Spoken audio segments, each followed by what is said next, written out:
నమస్తే, welcome to our channel.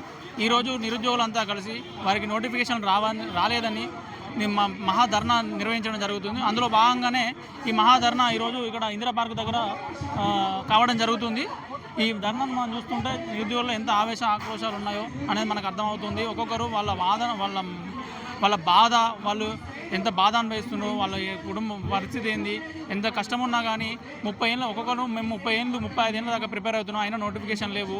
మేము degree అయిపోయిన తర్వాత మేము అశోక్ నగర్ దిల్సుఖ్నగర్లో అడుగు పెడతా ఉంటే 30 ఏళ్ళు వచ్చాక ఒక్క రెండు నోటిఫికేషన్లు చూస్తూ ఉన్నాం. మాకు చాలా ఇబ్బంది అవుతుంది. ఈ నోటిఫికేషన్లు వెంటనే విడుదల చేయాలి.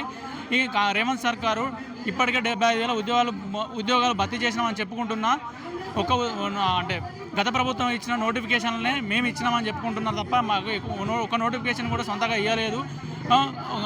ప్రభుత్వం వచ్చిన వెంటనే 2 లక్షల మొదటి సంవత్సరంలో 2 లక్షల ఉద్యోగాలు భర్తీ చేస్తామని చెప్పి ఆ మాటను పక్కన పెట్టి ఈరోజు తప్పుడు వాగ్దానాలతో, తప్పుడు మాటలతో 75,000 ఉద్యోగాలు భర్తీ చేసినామని చెప్తున్నది.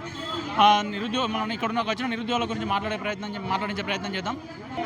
ప్రభుత్వం ఉద్యోగాలు ఇస్తానన్నా కూడా ఎందుకు ఈ ధర్నాలు, ఈ రాష్ట్రాలు ఎందుకు ఇవన్నీ? ఎక్కడ ఇస్తా అన్న ప్రభుత్వం? చాలా 2.5 సంవత్సరాలు అయిపోయింది. రేవంత్ రెడ్డి గారు అధికారంలోకి వస్తున్నప్పుడు ఏమని చెప్పిండు? అధికారంలోకి వచ్చిన మొదటి సంవత్సరంలోనే మీరు 2 లక్షల ఉద్యోగాలు ఇస్తామని చెప్పి సరూర్ నగర్ స్టేడియంలో మేనకా గాంధీతో మీటింగ్ పెట్టి యూత్ డిక్లరేషన్ చేశారు. ఇప్పటికీ 2.5 సంవత్సరాలు గడుస్తున్నప్పటికి కూడా రేవంత్ రెడ్డి గారు ఇంతవరకు ఒక నోటిఫికేషన్ కూడా ఇవ్వలేదు. ఏదో బీఆర్ఎస్ ప్రభుత్వంలో వచ్చిన నోటిఫికేషన్లను వాళ్ళ నియామక పత్రాలు ఇచ్చి నేను ఇచ్చిన అని చెప్పి చెప్పుకుంటున్నారు తప్ప రేవంత్ రెడ్డి మాత్రం ఒక్క నిరుద్యోగి కూడా ఒక ఉద్యోగం కూడా ఇవ్వలేదు.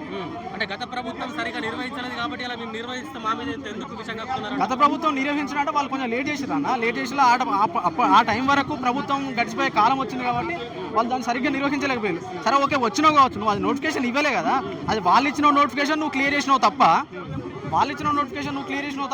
నువ్వు కొత్తగా ఒక నోటిఫికేషన్ ఇచ్చి మాత్రం ఒక నిరుద్యోగిని మాత్రం, ఒక ఉద్యోగిని మాత్రం నియమించలే కదా. అది వాళ్ళు ఇచ్చిన ఉద్యోగాలనే ఈయన ఫిల్ చేసిన తప్ప అంతకు మించి ఇంకా ఆయన చేసింది ఏమీ లేదు. ఒక ఉద్యోగం కూడా ఆయన కాంగ్రెస్ ప్రభుత్వం వచ్చినాక ఏం చేయాలన్నా? ఒకటి మెయిన్ అన్న, అసలు ఈ యువత అంతా రోడ్ల మీదకి వచ్చి ఇట్లా అడుక్కునే బదులు అక్కడ అసలు వడ్డిచ్చేటోడు మనోడు ఉంటే మనం ఏ మూల కూర్చున్నాం మనకు ఒకటి వస్తుంది. అక్కడ అసలు అగ్రరాజ్యాలని అక్కడ రాజ్యంలో బీఆర్ఎస్ ప్రభుత్వం ఉన్నప్పుడు కాంగ్రెస్ వచ్చి ఇక్కడ ధర్నా చేసింది.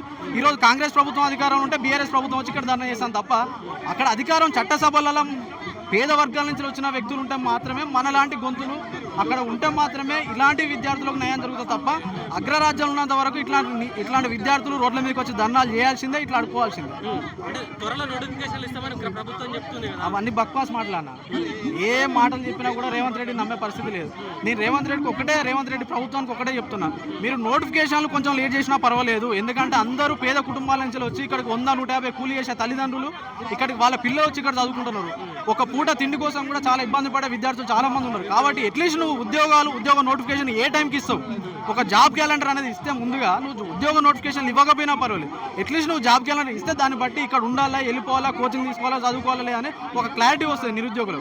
కాబట్టి రేవంత్ రెడ్డి గారు మీరు ఉద్యోగ నోటిఫికేషన్ కొంచెం లేట్ అయినా పర్వాలేదు, మీ చుట్టూ అధికార యంత్రాంగం అంతా ఉంటుంది, ఒక సర్వే చేయించి ఉద్యోగ నోటిఫికేషన్ ఎన్ని ఖాళీలు ఉన్నాయి ఏందనే ఒక క్లియర్ డిస్కషన్, ఒక క్లియర్గా ఒక పత్రాన్ని తీసుకొని ఎప్పుడు ఇస్తారన్న ఒక క్లారిటీ ఇస్తే నిరుద్యోగులు చదువుకోవాలి లేదని అర్థమవుతుంది అన్న.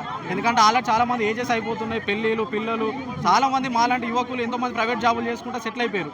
మేము ఇంకా ఉద్యోగాల కోసం అని చెప్పి ఇక్కడ తిరుగుతున్నాం. కాబట్టి వాళ్ళు ఈ టైంలో కూడా ఫ్యామిలీలో ఏమైనా ఫోర్స్ ఉంటాయి కానీ తప్పకుండా మనం ఏం పెద్ద గొప్ప కుటుంబాల నుంచి రాలే కానీ ఏదో 150 ఉన్న కుటుంబాలు, మన భూములు లేవు, జాగాలు లేవు, ఏదో పేద కుటుంబం, ఏదో వాళ్ళు అంతో ఇంతో కష్టపడి నెలకు 6-7 పంపిస్తే ఇక్కడ ఉండి స్టడీ అలా ఫీజులు కట్టుకుని హాస్టల్లో వండుకుంటా తినుకుంటా ఒక పూట తినకుండా నిరుద్యోగులు అందరూ ఉంటారు. ఇలాంటి పరిస్థితులు ఎవరు అర్థం చేసుకుంటే ఎవరికి అర్థమవుతుంది అన్న బాధ? ఎవడైనా పేద కుటుంబాల నుంచి వచ్చినోడికి ఆ బాధ ఏందో అర్థమవుతుంది, నొప్పి తెలిసినోడికి ఆ బాధ అర్థమవుతుంది. వాళ్ళందరూ అగ్రరాజ్య నాయకులు, వాళ్ళకి ఎవరికి ఏం బాధ అర్థమవుతుంది? ఎవరికి అర్థం కాదు. ఎవరు లేరు. వాళ్ళ పదవుల కోసం బల్మూరు వెంకట వీళ్ళందరూ అధికారం, బీఆర్ఎస్ అధికారం ఉన్నప్పుడు ఆయన మొత్తం దెబ్బలు తిన్నాడు, వచ్చి ఏదో చేశాడు. ఇప్పుడు ఎక్కడ పోయినా అట్లీస్ట్ నువ్వు ఇక్కడికి వచ్చి ఒక హామీ ఇవ్వకపోతే ఈ పలాని రోజులలో, పలాని నెలలలో నోటిఫికేషన్ వస్తాయని చెప్పి ఒక చిన్న హామీ ఇస్తే ఏమైంది? అలాంటి వాళ్ళు కూడా జాడపడలేరు. ఈరోజు ఏం చెప్తారంటే ఫైనల్గా రేవంత్ రెడ్డి గారు ఒకటే అన్న, చాలా మంది విద్యార్థులు పేద కుటుంబాల నుంచి వచ్చిన వాళ్ళే ఉంటారు. కాబట్టి అలాంటి వాళ్ళు ఇక్కడ ఉండాలన్నా, చేయాలన్నా, చదువుకోవాలన్నా ఒక డిసైడింగ్ అంటే ఒక జాబ్ క్యాలెండర్ అనేది ఉంటే, ఎప్పుడు వస్తుందని ఒక క్లారిటీ ఉంటే చేయగలుగుతారు. ఒకటి మనం అమరవీరుల గురించి, తెలంగాణ అమరవీరుల నుంచి ఒక పాట పాడదామన్నా. జోహార్ తెలంగాణ అమరవీరులకు. ఓ అమరవీరులారా, విద్యార్థి యోధులారా, మా యుద్ధ వీరులారా, మా పొద్దు పొడుపులారా మీరు కలలు గన్న తెలంగాణ రాష్ట్రము వెలవెలబోతుంది ఆశలన్నీ అడి ఆశలై వలపోతే మిగిలింది ఓ అమర వీరులారా విద్యార్థి యోధులారా మా యుద్ధ వీరులారా మా పొద్దు పొడుపులారా పెద్ద చదువులు చదువుకోనికే పట్నం వచ్చినారా బుద్ధిజీవులై ఎదగాలని కలలెన్నో గన్నారా ఓ అమర వీరులారా విద్యార్థి యోధులారా మా యుద్ధ వీరులారా మా పొద్దు పొడుపులారా థ్యాంక్ యూ